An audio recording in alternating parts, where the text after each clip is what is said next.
정한 위권세 이기고 우리를 구했네.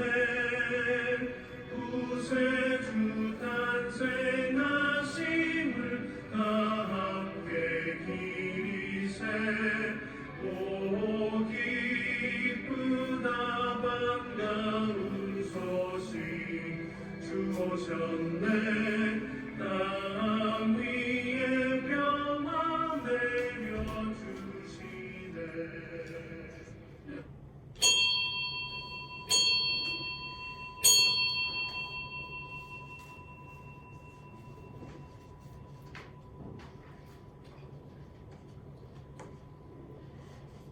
그러므로 주께서 친히 징조를 너희에게 주실 것이라.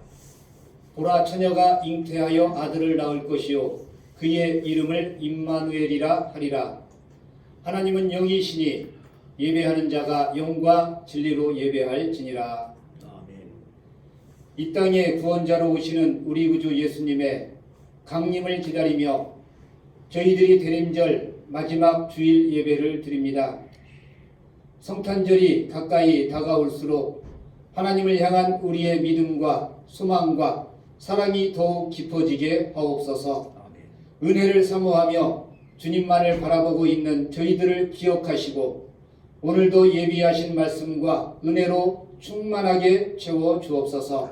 삼위일체 하나님께만 온전히 찬송과 영광을 올려드리오며 죄인들을 구원하기 위하여 이 땅에 오신 예수님의 이름으로 기원하옵나이다. 아멘. 아멘. 다 같이 찬송가 105장 찬송 드리겠습니다.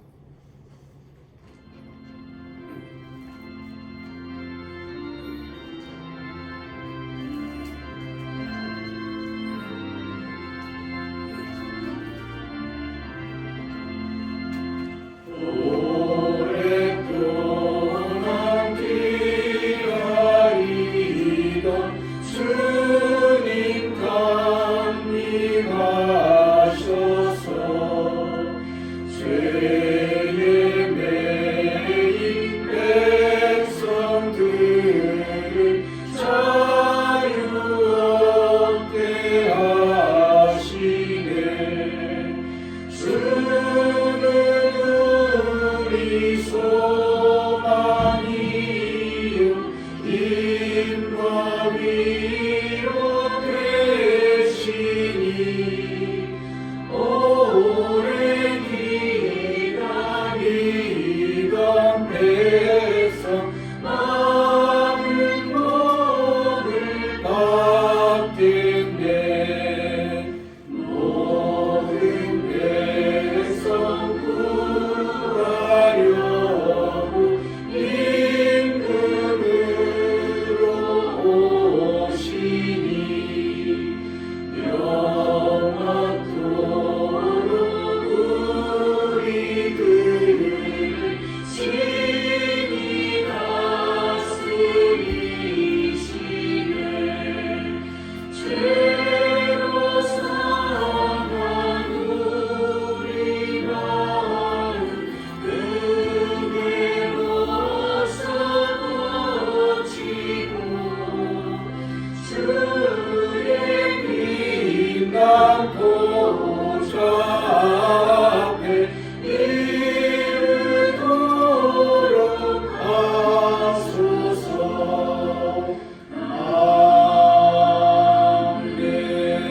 아멘. 우리 다 같이 고백의 기도를 한 목소리로 드리겠습니다.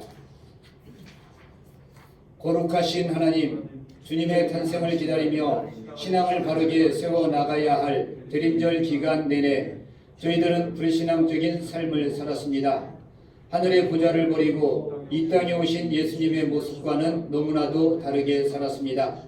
예수님은 인간의 몸을 입기까지 낮아지고 겸손하셨는데 우리는 하나님 앞에서 교만하였고 이웃들 사이에서는 높아지려고 하였습니다. 예수님께서는 인류의 가난과 연약함을 감당하시려고 냄새나는 말구유로 오셨건만 저희들은 좀 더 편한 자리로 나아가고 좀 더 권세 있는 위치로 높아지려는 생각에 이기적인 삶을 선택하며 살았습니다. 오 자비의 주님, 대림절 마지막 주간에 드리는 우리의 회개를 받으시고 완악함과 어리석음을 용서해 주옵소서. 예수님의 이름으로 이 고백의 기도를 드립니다. 아멘. 하나님이 오늘 우리에게 주시는 말씀은 누가복음 1장 26절에서 38절의 말씀입니다.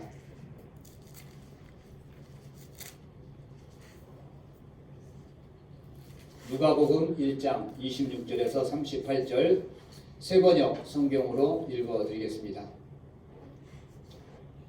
그 뒤로 6달이 되었을 때에 하나님께서 천사 가브리엘을 갈릴리 지방의 나사렛 동네로 보내시어 다윗의 가문에 속한 요셉이라는 남자와 약혼한 처녀에게 가게 하셨다.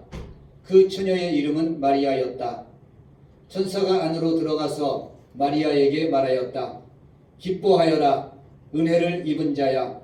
주님께서 그대와 함께 하신다. 마리아는 그 말을 듣고 몹시 놀라 도대체 그 인사말이 무슨 뜻일까 하고 궁금히 여겼다. 천사가 마리아에게 말하였다. 두려워하지 말아라. 마리아야, 그대는 하나님의 은혜를 입었다. 보아라, 그대가 잉태하여 아들을 낳을 터이니 그의 이름을 예수라 하여라. 그는 위대하게 되고 더없이 높으신 분의 아들이라고 불릴 것이다.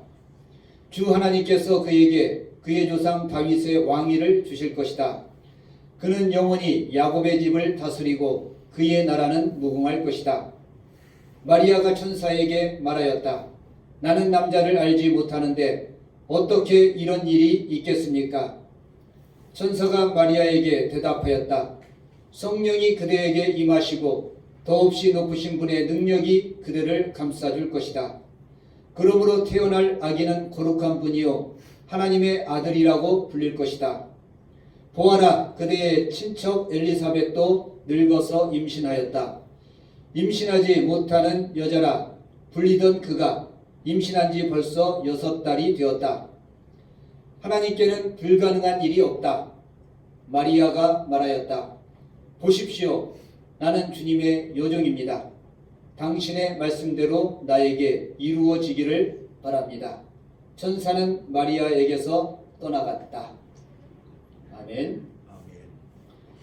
성탄절이 되면은 우리가 마태복음이나 누가복음, 마태복음의 동방박사 이야기, 그리고 누가복음에 나오는 천사 가브리엘이 전한 기쁜 소식, 이런 성경 본문을 읽게 됩니다. 이번 주가 지나면 성탄절이 다가오게 됩니다. 우리는 성탄절을 맞으면서 해마다 성탄의 의미를 다시 한번 되새기고 깨닫게 되는 것, 이것이 어쩌면 하나님이 우리에게 주시는 놀라운 은총의 기간이 아닐까 생각이 됩니다. 기다리며 대림절을 보내며 성탄의 참된 의미를 깨닫게 되는 것, 그리고 우리가 기쁨과 감사로 성탄 축하를 예배하게 된다면 그냥 의미 없이 하나의 예식으로 축하 예배를 드리는 것보다 우리가 성탄의 의미를 가슴 깊게 내 마음속에 되새기며 감사와 기쁨으로 성탄절을 보내게 된다면 놀라운 하나님의 은총의 기간이 되고, 그리고 이 은총을 통한 하나님의 놀라운 은혜가 우리에게 임하게 될 줄로 믿습니다. 아멘. 세상은 모든 일들이 우연히 일어나는 일들과 필연적으로 일어나는 일들이 교차해서 우리 앞에 나타납니다. 어떤 일들은 우연인 것 같고 어떤 일들은 반드시 그렇게 될 수밖에 없는 필연을 가지고 있습니다. 이 우연과 필연이라는 이 카테고리는 철학에서 대단히 많은 논쟁을 가져옵니다. 모든 일들은 우연의 연속인가? 모든 세상 만물의 모든 이치에는 우연은 없고 오직 필연만 존재하는가? 여러분들은 이 우연과 필연에 대해서 한번 생각해 보시기 바랍니다.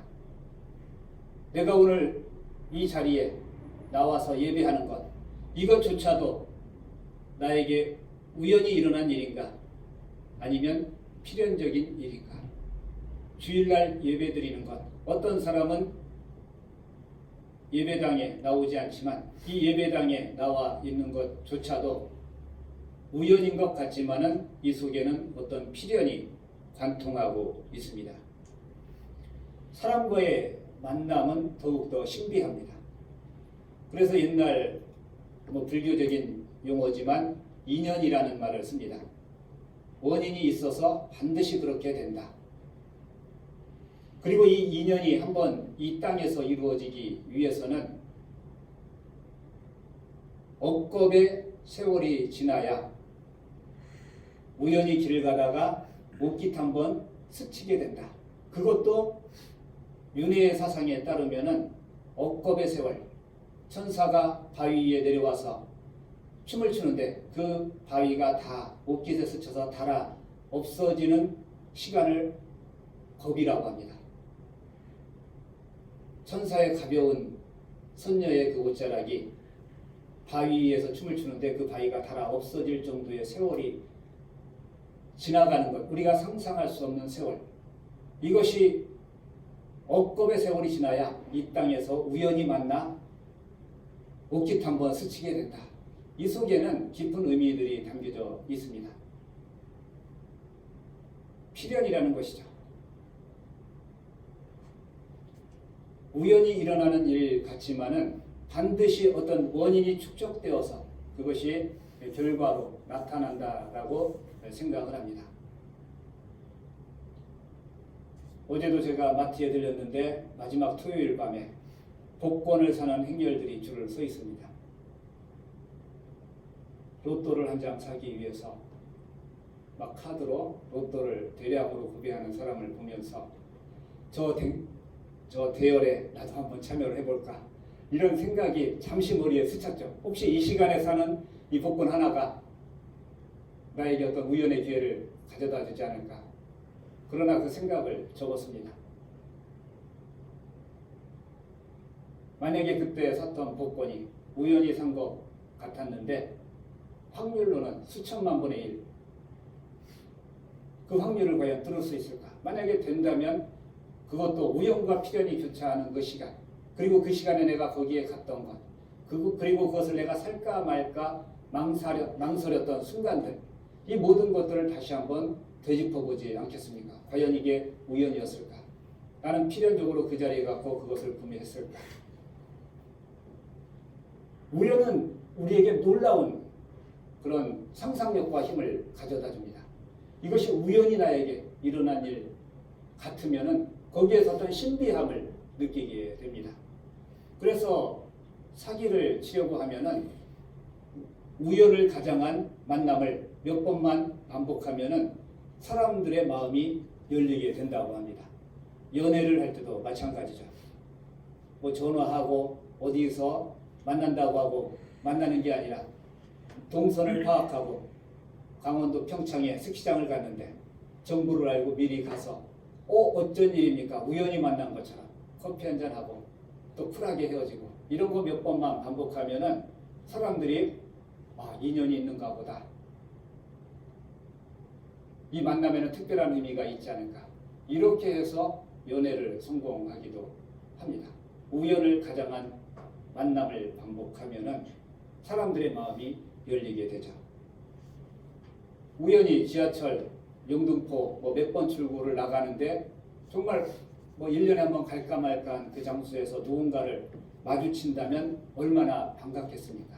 기쁘고, 악수 한번 헤어지고 한 번 하고 헤어지더라도 그 사람에 대한 관심과 호감이 높아질 수밖에 없습니다. 내가 왜 그 사람을 거기에서 만났을까? 낯선 장소에서 사람을 만나면 정말 예기치 못한 만남을 통해 기쁨을 누리기도 합니다. 정말 세상은 좁아서 어떤 사람은 평생에 한번 처음으로 중국이나 러시아 출장을 가서 공항을 나오는데 거기에서 동창을 만나기도 하고 아는 사람을 만나기도 하죠. 아무리 찾아다녀도 만날 수 없는 사람을 이렇게 어느 순간에 만날 수도 있는 것. 이런 만남을 통해 우리는 신기한 생각을 갖게 됩니다. 그러나 그 우연 속에도 반드시 어떠한 법칙이 숨겨져 있습니다. 원인이 있어야 결과가 있다. 필연이라는 단어입니다. 어떤 일이 우연히 일어난 것 같지만 자세히 관찰해 보면 원인이 있다는 것이다. 그러나 그 원인이 너무나 불규칙하고 예측할 수 없기 때문에 우리는 필연을 잊어버리고 모든 것을 우연이라고 생각합니다. 현대 철학에서 이 카오스 이론이라고 있는데, 카오스 이론, 혼돈의 이론, 무질서가 세상을 지배하는 것 같지만은 그 무질서 속에서도 이것이 계속 반복되다 보면은 어떤 궤적이 나타나고 어떤 원리가 드러나게 된다. 예를 들면 런던에 비바람이 몰아치고 폭풍이 닥쳐오는데 어마어마한 이 폭풍이 불고 그리고 비바람이 내리는 것도 다 원인이 있다는 것이다. 동경에서 어느 나비 한 마리가 날아올라서 나비의 날개짓에 이것이 계속 그 영향을 미쳐서 이것이 지구 반대편에 그 어디에선가는 태풍의 현상으로 나타날 수 있다는 이론을 이야기하는 것이 바로 카오스 이론입니다. 무질서 속에 질서가 있다라고 현대의 철학자들은 이야기합니다. 우리는 이 성탄절을 맞이하면서 예수님께서 이 땅에 2000년 전에 오신 사건이 우연적인 사건인가, 하나님의 치밀한 계획 속에 나타난 필연적인 사건인가를 생각해 보아야 됩니다.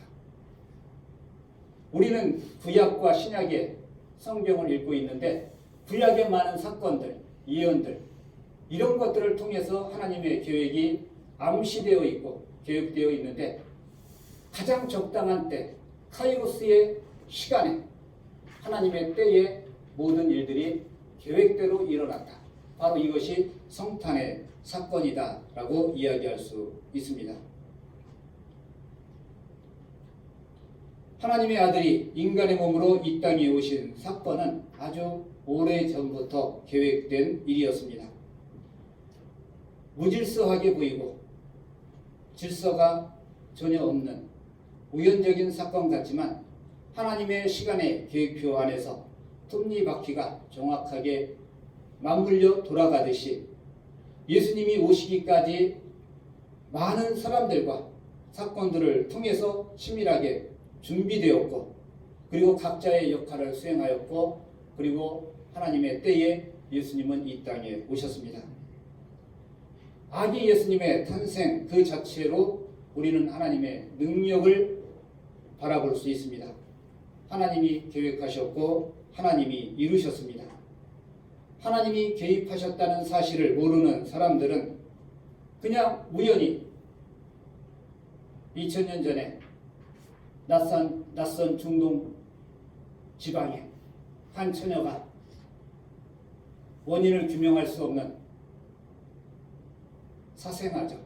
사생아를 낳고 그 아이가 성장해서 사람들을 놀랍게 이끌면서 사람들을 가르치고 이 모든 것들은 그냥 우연한 사건이라고 세상 사람들은 이야기할 수도 있습니다.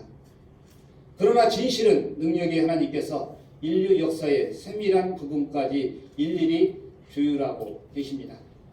우리는 성탄을 맞이하면서 블루 크리스마스, 우울한 성탄절을 맞이하게 됩니다. 모이지 말아라. 모여야 기뻐하고 모여야 축하할 수 있는데 모든 만남이 금지되고 그리고 모임이 금지되는 이런 시점으로 가고 있습니다. 성탄절이 오기 전에 3단계로 격상되게 되면 일체 5인 이상의 모임이 금지가 됩니다. 이런 시국에 이런 때에 성탄을 맞이하게 되는 것, 부활절도 우리가 이렇게 지냈습니다.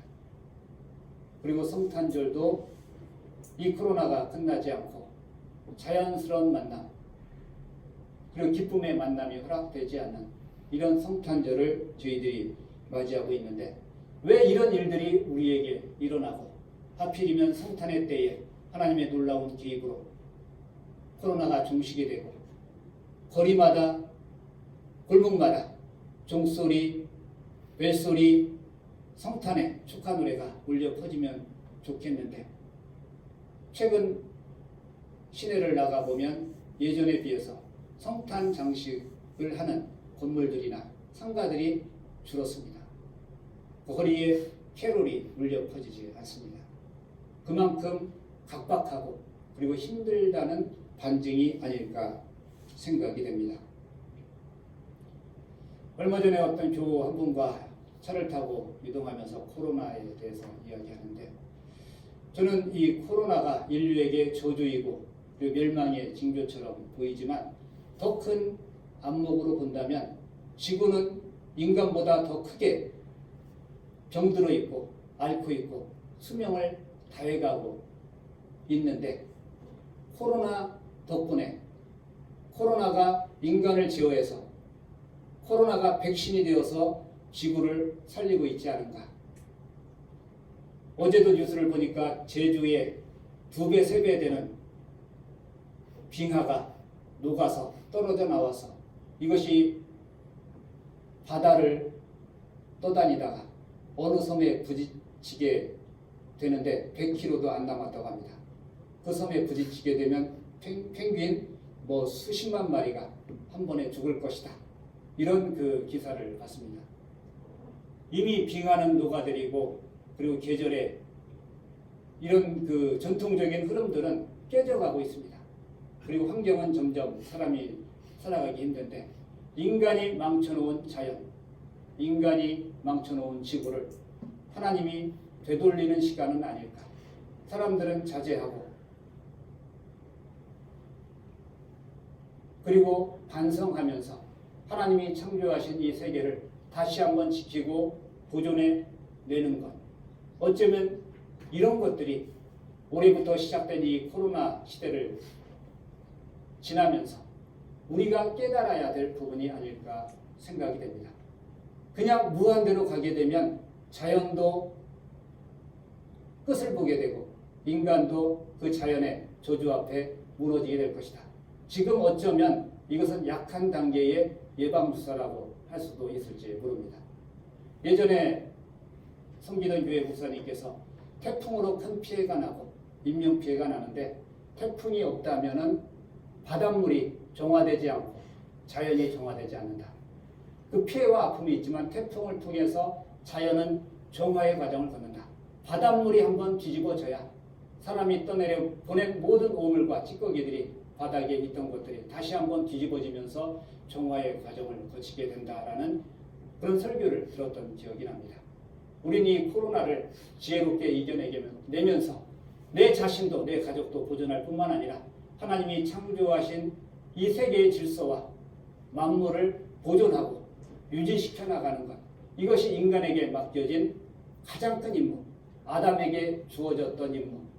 너희는 모든 동물과 땅에 거하는 것들과 그 모든 자연들을 정복하고 다스려라, 관리하라라는 명령을 받았죠. 이것이 인간의 책임인데 인간은 자연을 관리하고 그리고 자연을 정복하면서 지배하는 것이 아니라 자연을 파괴하고 자연을 망치면서 이기적인 욕심의 끝으로 달려갔기 때문에 기후의 변화들 그리고 자연의 재해들이 더 큰 재앙으로 우리에게 닥쳐올 수 있다라는 것을 이미 예고했고 우리는 그 과정 가운데 이 코로나의 시기를 지나가고 있습니다. 저는 개인적으로 코로나 이 바이러스의 이런 그 인류에 대한 공격들이 중세시대에 흑사병이 한 번 있었고 그리고 이 사건 이후에 중세가 무너지고 그리고 종교개혁이 일어나고 그리고 인문주의, 르네상스가 꽃피면서 새로운 질서를 만들어 냈다는 역사를 되돌아보면서 우리는 다시 진정한 밀레니엄, 새로운 시대, 새로운 변환의 시대, 전환의 시대를 맞이하고 있지 않은가 생각이 됩니다. 멸망의 끝이 아니라 우리는 이 터널을 지나가게 되면 새로운 시대와 맞이하게 될 것이다. 새로운 르네상스, 새로운 인간의 어떤 나아갈 길들이 전환되어야 될 인간의 삶의 태도와 우리 삶의 양식이 나타나지 않을까. 이전대로 살면 안 된다 라는 경고일지도 모르겠습니다. 예수님의 탄생은 흔히 이 스캔들이라고 이야기합니다.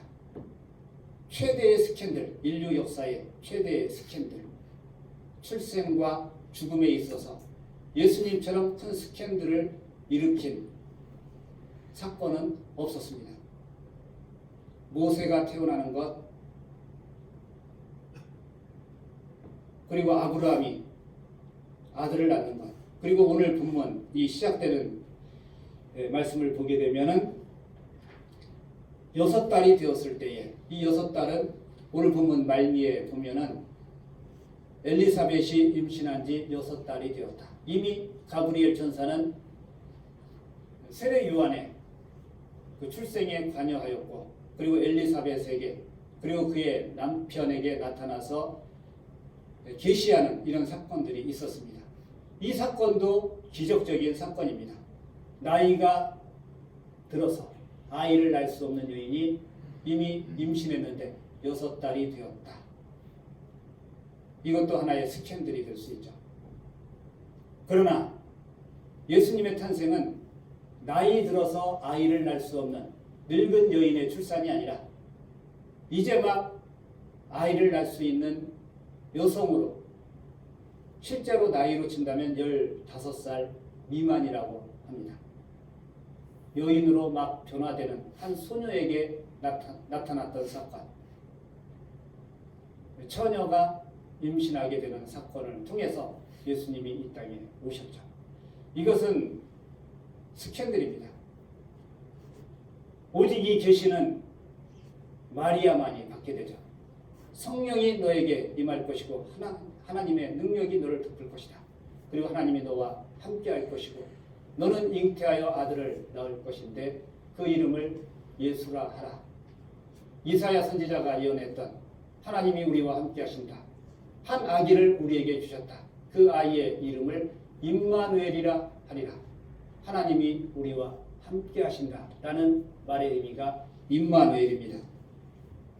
예수님은 이렇게 처녀의 몸을 빌어서 이 땅에 오셨습니다.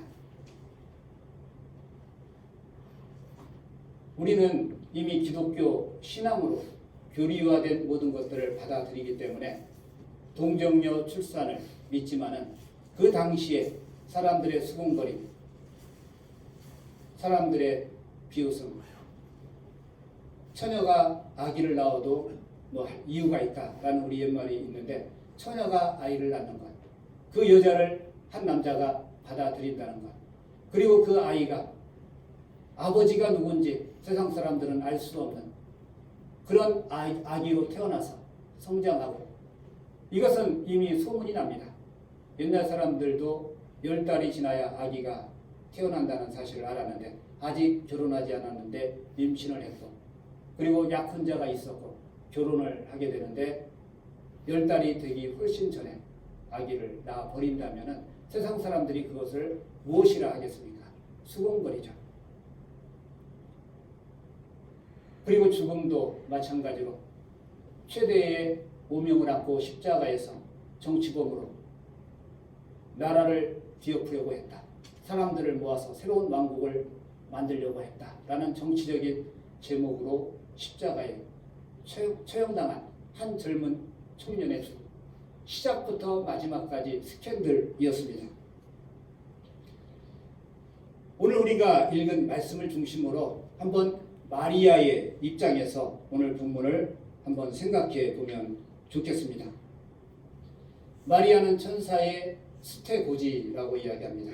계시의 말씀을 듣고 무척 놀랐다, 당황했다라고 오늘 본문은 표현하고 있습니다.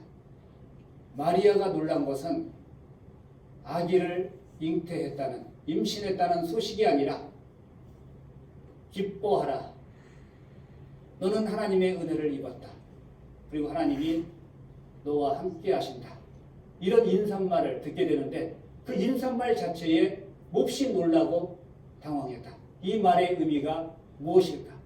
좋은 축복의 인사말이 될 수 있습니다. 샬롬, 평안. 옛날 성경에는 개역개정에도 마찬가지죠. 평안할지어다. 그러나 기뻐하라라고 세 번역은 번역하고 있는데 평안하라, 샬롬, 혹은 기뻐하라. 그리고 너는 하나님의 은혜를 입은 자다. 그리고 하나님은 너와 함께 하신다. 이런 좋은 인사말을 천사를 통해 들었는데 마리아는 무척 놀랐습니다.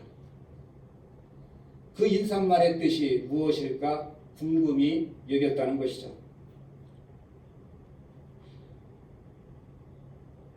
아들을 낳을 것이라는 소식에 놀란 것이 아니라 그냥 인사말에 놀랍니다. 기뻐하라. 은혜를 입은 자여 하나님이 너와 함께 하신다. 이런 천사의 인사말을 들었는데 몹시 놀라게 되었다. 왜 놀랐을까? 왜 당황했을까? 한번 생각해 보아야 할 것입니다. 나는 기뻐할 것이 없는데,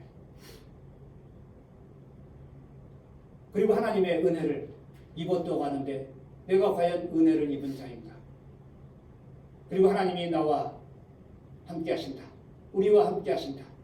하나님이 나와 함께 하시는지조차 느낄 수 없을 정도로 각박하고 고단하게 살아가고 있는데 그런 한 시골의 어린 소녀에게 나타나서 기뻐해라. 너는 은혜를 입었다. 하나님이 너와 함께하고 계신다. 이 말 자체를 받아들이기 어려웠을 수도 있습니다. 천사의 계시 자체가 한 소녀에게 놀라움의 사건일 수도 물론 있습니다. 그러나 이 인사말을 놓고 생각해 본다면 마찬가지로 제가 성도 여러분 기뻐하십시오. 우리는 하나님의 은혜를 입었습니다. 하나님이 지금도 우리와 함께 하십니다. 얼마나 좋은 축복의 선포입니까? 그러나 이런 인사말을 듣고도 예배당에서 축복의 말씀을 듣고도 내가 과연 한 해를 되돌아보면 기뻐할 수 있을까? 내 안에 기쁨이 있었는가? 과연 우리 안에 하나님의 은혜가 충만했는가? 은혜를 경험했는가? 정말 하나님이 나와 함께하고 계시는가? 우리와 함께하고 계시는가? 되돌아보면 전혀 그럴 것이 없는 상황. 모든 것은 고단했고 힘들었고 팍팍했고 지금 이 위기의 순간도 어떻게 돌파할 수 있을까? 앞길이 보이지 않는데 기뻐하라. 너는 은혜를 입었다. 하나님이 함께 하신다. 이 축복의 인사마저도 받아들이기 힘들었던 마리아의 상황과 오늘 우리의 상황이 다르지 않을 것입니다. 도대체 무엇을 가지고 기뻐해야 되는가? 성탄에 무엇으로 감사하며 기뻐해야 되는가? 내가 경험한 하나님의 은혜가 과연 무엇이 있었는가? 하나님이 함께 하신다면 왜 이런 일들이 나에게 일어나는가? 우리에게 일어나는가? 여러 가지 사건들을 떠올려 볼 수 있지만 코로나 하나만 보더라도 기뻐할 상황은 아닙니다. 하루하루 1000명을 넘어서서 닷새 일주일을 향해 달려가고 있습니다. 너무나 익숙하고 은혜로운 인사말 기뻐하라. 은혜를 입었다. 하나님이 우리와 함께 하신다. 도대체 이 말의 의미가 무엇일까? 마리아는 궁금했습니다. 그리고 곰곰이 생각했습니다. 도대체 이 말의 의미가 무엇일까? 공동번역 성서는 당황했다라는 말을 곰곰이 생각했다라는 말로 번역을 하고 있습니다. 기뻐하라. 은혜를 입은 자여 하나님이 우리와 함께 하신다. 성탄에 우리에게 주시는 이 축복의 메시지를 그냥 아멘으로 받는 자세도 중요하지만 우리는 마리아처럼 다시 한번 곰곰이 생각해 보아야 할 것입니다. 왜 이런 성탄 축하의 메시지가 우리에게 필요할까? 임마누엘에 대해서 곰곰이 생각해보고 곰곰이 여겨보는 것도 좋을 것 같습니다. 왜 마리아는 놀라고 당황했을까? 그리고 곰곰이 생각하면서 생각했을까? 성도 여러분, 오늘 본문의 말씀처럼 우리는 성탄을 맞이하면서 저는 여러분에게 선포합니다. 기뻐하십시오. 은혜를 받으십시오. 하나님이 반드시 우리와 함께 하십니다. 아멘 하시는 분들이 있습니다. 그럴 상황이 아닌데도 불구하고 지금이 과연 기뻐할 상황인가? 지금이 은혜의 때인가? 하나님이 과연 우리와 함께하고 계신가? 내 가족이, 내 아이가 코로나로 죽어나갈 수 있는 상황이기도 합니다. 난감하고 당황스럽지만은 마리아는 어떻게 반응했습니까? 곰곰이 생각한 후에 다시 이어지는 천사의 음성을 듣자. 한 아이를 낳을 것이다. 너는 성령으로 한 아이를 잉태하게 될 것이다. 어쩌면 이것은 이미 잉태가 되었다라는 사실을 통보받는 자리일 수도 있습니다. 나는 남자를 알지 못하는데 이런 일이 왜 나에게 일어납니까? 그러나 마지막에 마리아는 저는 주의 요종입니다.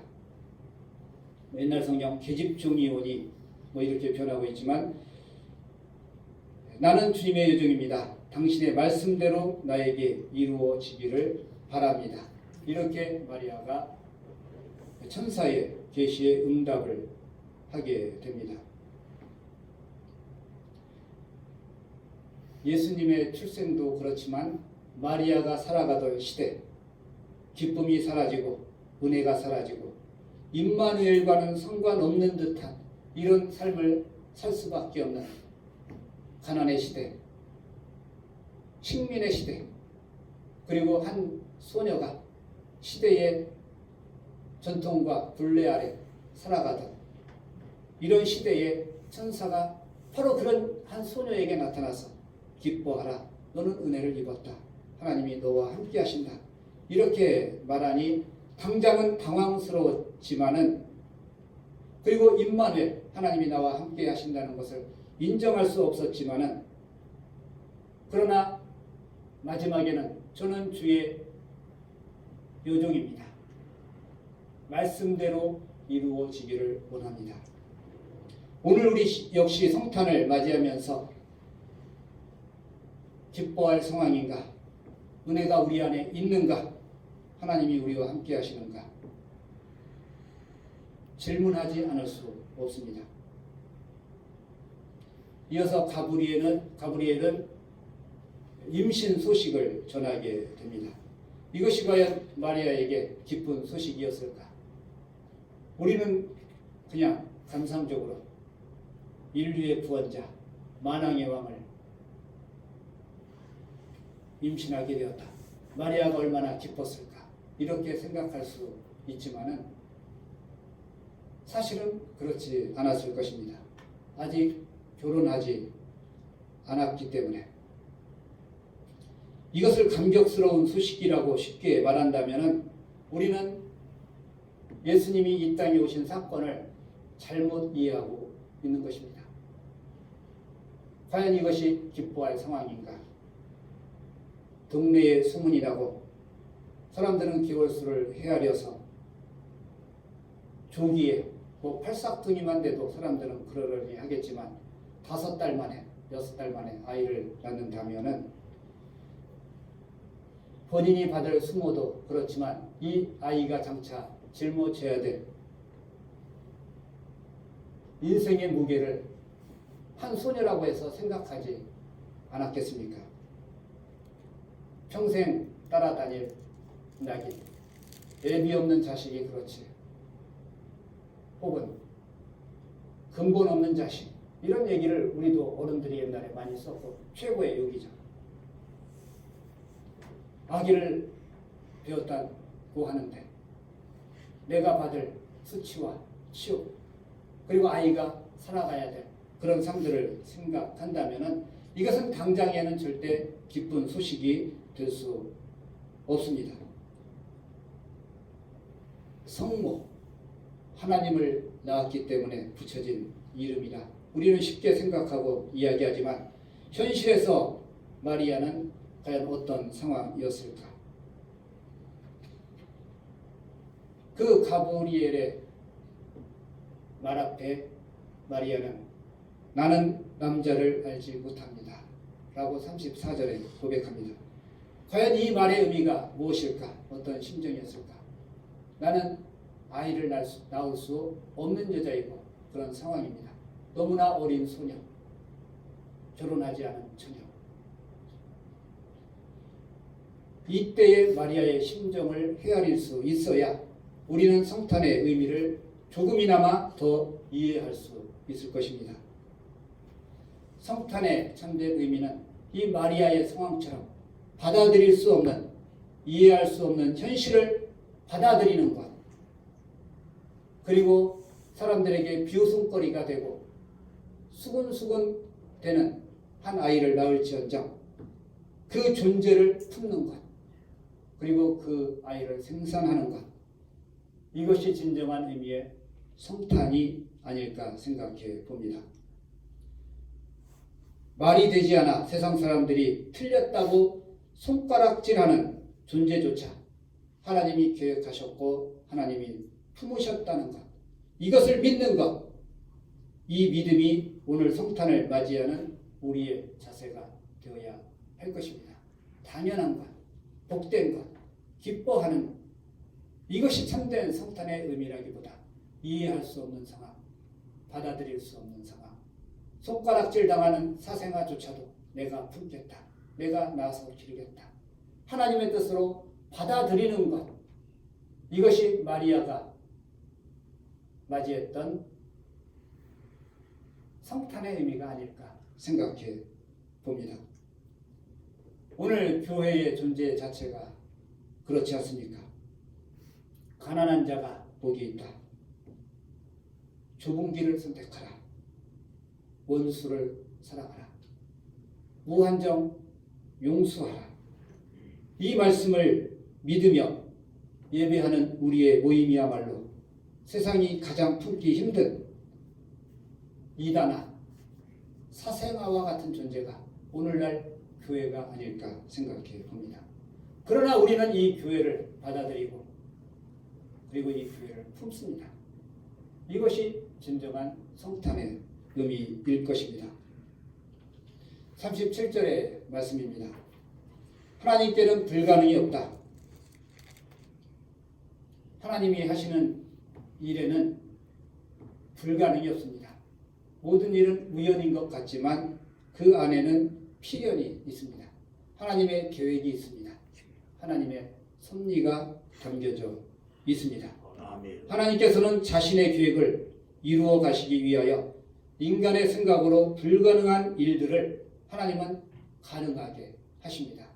사람으로서는 할 수 없으되 하나님으로서는 다 가능하다, 다 하실 수 있다 라고 예수님이 나중에 말씀하셨죠. 오늘 우리의 만남도 우연은 아닙니다. 옛날 목사님들이 많이 인용했던 유행가 가사, 노사연의 만남인가요? 우리 만남은 우연이 아니야. 그냥 우연히 만난 것 같죠. 그러나 그 안에는 하나님의 계획과 하나님의 섭리가 담겨져 있습니다. 제가 여러분들과 만난 것, 제가 촌놈으로 시골을 떠돌면서 평생을 살아왔는데 서울 동산교회에 부임하게 되고 여러분들과 알게 되고 만남을 갖게 된 것. 저도 여기 오기 전에 많은 계획과 많은 길들이 있었는데 이 길이 정해지고 만남이 정해졌는데 어쩌면 저에게는 우연과 같은 사건일 수도 있지만 그 속에는 하나님의 계획이 담겨져 있지 않을까. 반드시 하나님이 하시고자 하시는 일들을 하나님은 이루어 가십니다. 이해할 수 없고 인정할 수 없는 일들이 우리 주변에 일어나지만 그 속에 하나님의 뜻이 있고 하나님의 길이 있다. 짐승들이 다니는 길이 있고 사람이 다니는 길이 있고 사람도 알지 못하는 길이 있다는 것을 인정해야 됩니다. 받아들여야 됩니다. 어떤 사람은 날 때부터 알고 어떤 사람은 배워서 알고 어떤 사람은 아무리 배워도 알지 못하는 사람이 있습니다. 우리가 이 성탄을 맞이하면서 하나님의 길은 사람의 길과 다르다. 하지만 우리가 하나님과 가까워지는 것, 하나님을 알아가는 것, 그것은 곧 하나님의 경륜과 하나님의 섭리를 인정하고 받아들이는 것. 이것이 믿음이요 신앙입니다. 하나님께서 하시는 일은 불가능이 없다. 왜냐하면 계획해놓고 하나님은 반드시 이루어 가시기 때문입니다. 아멘. 이 말씀 앞에 마리아는 이렇게 응답합니다. 38절 당신의 말씀대로 나에게 이루어지기를 바랍니다. 이렇게 마리아는 말합니다. 인간적으로 어린 소녀가 감당하기 힘든 천사의 수태고집, 이것을 과연 쉽게 받아들일 수 있는 상황입니다. 그러나 마리아는 이 모든 일을 받아들이기로 결단했습니다. 나는 주님의 요종입니다. 말씀대로 이루어지기를 원합니다. 오늘 우리도 마리아의 고백처럼 이렇게 나는 주님의 여종입니다. 주님의 종입니다. 주님의 말씀대로 나에게 이루어지기를 원합니다. 이렇게 고백해야 되지 않겠습니까? 우리가 마리아처럼 고백할 수 있을 때, 받아들일 수 있을 때, 품을 수 있을 때 비로소 우리는 기뻐할 수 있습니다. 아멘. 그리고 우리는 하나님의 은혜를 입을 수 있습니다. 아멘. 우리가 하나님의 은혜를 입은 자로 살아가며 하나님이 오늘도 나와 함께 하신다는 이 믿음과 확신 속에 우리는 하루를 하나님의 은혜 가운데 살게 될 것입니다. 믿음의 고백이 있을 때 기뻐할 수 있습니다. 은혜 입은 자로 살아가게 됩니다. 그리고 이 믿음의 고백 위에 하나님은 반드시 우리와 동행하셔서 장차 세우신 하나님의 모든 계획들, 하나님의 섭리들을 나를 통해, 우리를 통해 이루어 가실 줄로 믿습니다. 아멘. 신약 성경이 기록되던 이 누가의 시대는 암울한 시기였습니다. 빛이 보이지 않던 시기. 민족적으로 무엇 하나 의지할 구석이 없는 처참한 상황. 식민지 시대에 한 팔레스타인 농가의 어린 소녀가 누구를 기대하고 누구를 바라겠습니까? 나라가 돕지 않고 나라가 구제하지 않고 가정도 넉넉하지 못하고 미래의 삶이 불투명한 이런 시대에 아무도 자신을 지켜줄 도움이 없는 이 시대에 마리아는 희망의 창가, 마리아의 노래를 부르게 됩니다. 이 어둠의 시대에 희망을 노래하는 것은 불가능에 가깝습니다. 그러나 하나님은 친히 천사를 통해서 그 아이가 후에 큰 자가 되고 지극히 높으신 이의 아들이라 일컬음을 받게 될 것이다. 이렇게 천사의 예언을 듣게 됩니다. 그리고 마지막 33절에서 영원히 야곱의 집 이스라엘의 왕권을 그에게 주고 그의 나라는 영원할 것이다 라는 것을 보여줍니다. 오늘 하루하루를 살아가기도 어려운 이 시대에 하나님은 마리아를 통해서 영원한 왕권과 영원한 나라를 약속하셨습니다.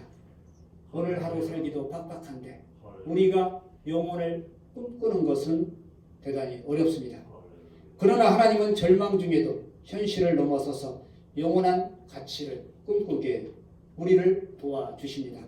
아멘. 이번 성탄이 그런 성탄이 되기를 바랍니다. 아멘. 마리아가 맞이했던 천사에게 하나님의 말씀을 들었던 그때와 같은 상황이 오늘 우리의 상황, 우리 교회의 상황이 아니겠습니까?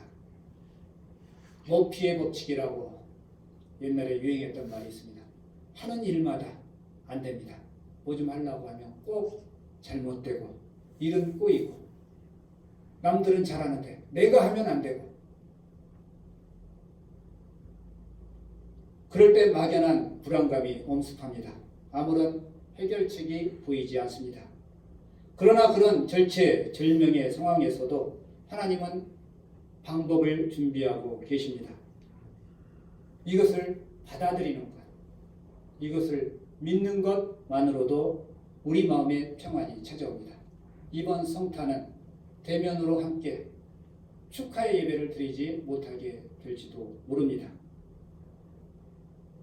그러나 하나님은 다 계획이 있으시고 하나님은 길을 예비하고 계신다. 아멘. 다만 우리는 드러나야만이 알게 되죠. 우연히 일이 일어나는 것 같지만 하나님은 준비하고 계시는데 하나님의 길이 있다. 하나님의 방법이 있다. 하나님의 계획이 있다는 것. 이것을 받아들이는 것. 이것 자체가 믿음이고 이 믿음 안에 하나님의 놀라운 평강이 찾아오게 될 것입니다. 아멘. 내년은 과연 어떻게 될까? 올해보다 좋아질까? 낙관할 수 없는 상황이지만 그러나 이 기간을 통해서 하나님은 우리를 단련시키시고 성숙하게 하시고 깨닫게 하시고 하나님께로 더 가까이 다가오게 하십니다. 그리고 하나님은 이 계획을 통해서 새로운 일들을 행하실 것이다.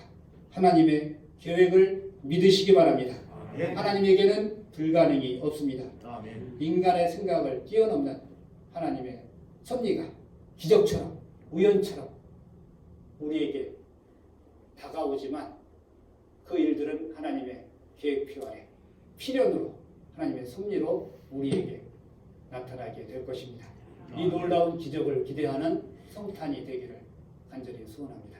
아멘. 사랑의 하나님 아버지 감사합니다. 위기의 시대 그리고 미래가 보이지 않는 어둠의 시대를 지나가고 있습니다. 성탄의 거리에 예수님의 탄생을 축하하는 노래 소리조차 들리지 않고 숨죽이고 어린 아기 예수님이 오실 때처럼 헤롯의 지하에 만백성이 숨죽이고 있는 것처럼 이런 어둠의 시기를 지나가고 있습니다. 우리가 이번 성탄을 맞으며 하나님의 놀라운 계획과 섭리를 깨달을 수 있도록 하나님 도와주시고 이 속에도 하나님의 계획이 있다. 하나님의 뜻이 있다. 우리가 그 하나님의 깊으신 생각을 헤아려 할 수 있도록 하나님 도와주시고 이해할 수 없는 상황을 마리아가 받아들였던 것처럼 현실을 품었던 것처럼 하나님의 뜻이 나를 통해 나타나기를 원합니다. 이렇게 고백하는 믿음의 성도들이 될 수 있도록 하나님 도와 주옵소서. 예수님의 이름으로 기도드리옵나이다. 아멘. 아멘. 광고 드리겠습니다. 이번 성탄 축하 예배는 지금 2.5단계가 유지되고 있는데 2.5단계가 유지된다면 예배당 내 20명 이내로 예배 인원을 제한하는 가운데 성탄 축하 예배를 드리고 3단계로 격상하게 되면은 제가 성탄 축하 메시지를 영상으로 녹화해서 교우들에게 각 가정에서 받아볼 수 있도록 그렇게 하겠습니다. 그리고 다음 주 우리가 모일 수 있다면은 난 예배 후 마지막 1년을 마감하는 마지막 주일입니다. 재직회로 모여서 1년 재정에 대한 보고 그리고 새로운 목표에 대한 계획들 그리고 여러 가지 기관, 부서장들 임명을 하는 자리를 갖도록 하겠습니다. 재직회 서기께서는 재직들 명단을 좀 파악하시고 문자로 재직회를 공지해 주시기를 바랍니다. 상황이 어려워서 많이 모일 수 없을지라도 그날 재직회 성원이 되는지 확인하고 또 결의하고 그리고 뭐 연기한다면 연기하고 그러나 이미 때가 이제 한 해를 마감하는 시점이 다가왔습니다. 우리 다 같이 1장 일어나서 찬송함으로 모든 예배를 마치겠습니다.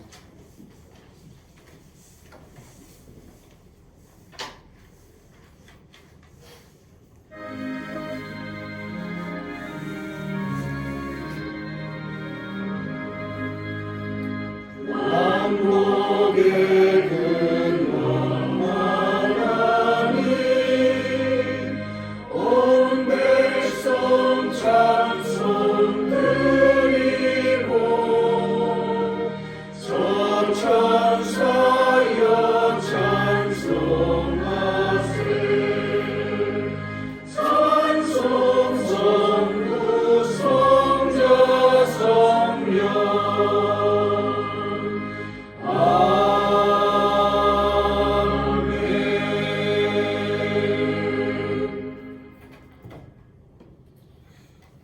지금은 우리 주 예수 그리스도의 은혜와 우리 하나님 아버지 무한하신 사랑하심과 성령 하나님의 교통하심이 나는 주의 종입니다. 주의 말씀대로 이루어지기를 바랍니다. 고백하는 주의 종들 위해 지금으로부터 영원까지 함께 하시기를 간절히 축원하옵나이다. 아멘. 아멘.